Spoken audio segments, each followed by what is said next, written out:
రీసెంట్గానే మా బాబాయ్ చనిపోయారు. ఆ టైంలో మరి ఏమైందో తెలియదు, సడన్గా మా ఫ్యామిలీలోకి ఇలాంటిది ఒకటి వస్తుంది అనుకోలేదు. సో ఆ టైంలో అనుకోకుండా నేను ఇలా ఈ ప్రాఫిట్ ఈ మినిస్ట్రీకి కనెక్ట్ అవ్వడం జరిగింది. నేను అప్పుడు ప్రేయర్ చేస్తున్నప్పుడు ఎందుకు నాకు ప్రేయర్ వచ్చింది అనమాట. ఎవరినైనా హెల్ప్ తీసుకుంటే దీని నుంచి వస్తుందని ప్రేయర్ చేసినప్పటికీ కానీ లేట్ అయిపోవడం వల్ల మా బాబాయ్ చనిపోయారు. కానీ చనిపోయిన తర్వాత ఆ ఈవిల్ అటాక్ అనేది పిల్లల మీద కూడా ఉందన్నమాట, మా బాబాయ్ వాళ్ళ పిల్లలు. సో వీళ్ళ మీద కూడా ఈవిల్ అటాక్ అనేది ఉంది. నైట్ టైం ఏదో ఒకలాగా అవ్వడం, ఇద్దరి మీద ఏదో ఒకటి వచ్చేయడం, ఇంట్లో ఏదో ఒకటి ఉన్నట్టు అనిపించడం, ఇలా చాలా వరకు ఈవిల్ అటాక్ ఉండేది.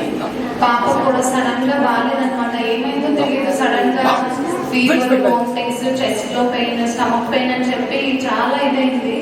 సో మాకైతే ఆల్రెడీ మా బాబాయ్ కూడా చనిపోయాడు, ఇంకే హోప్ లేదనమాట. సో నేను ఒక్కటే దేవుడికి ప్రేయర్ చేశాను, మీరు ఎలా హెల్ప్ చేసే వాళ్ళు ఎలా అయినా ఇక్కడికి వస్తే బాగుంటుంది.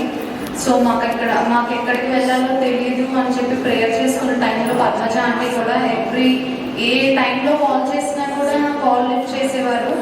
ఆంటీ కూడా నేను ప్రాబ్లం చెప్పాను, ఏం కాదమ్మా తగ్గిపోతుంది, ఏమవుతుంది, నువ్వేం టెన్షన్ అవ్వు అన్నారు. సో అలాంటిది నేను మా ఇంట్లో ప్రేయర్ పెట్టించుకున్నాము. దేవుడు ఎంత మహిమకరంగా చేశాడంటే తనలో ఉన్న స్పిరిట్ వెళ్ళిపోయింది అనమాట. దేవుడు పాప ఎంత సఫర్ అయ్యో తెలియదు, కానీ దేవుడు ఆ గ్రేట్ సఫర్ నుంచి మెస్సీకి ఎంతగానో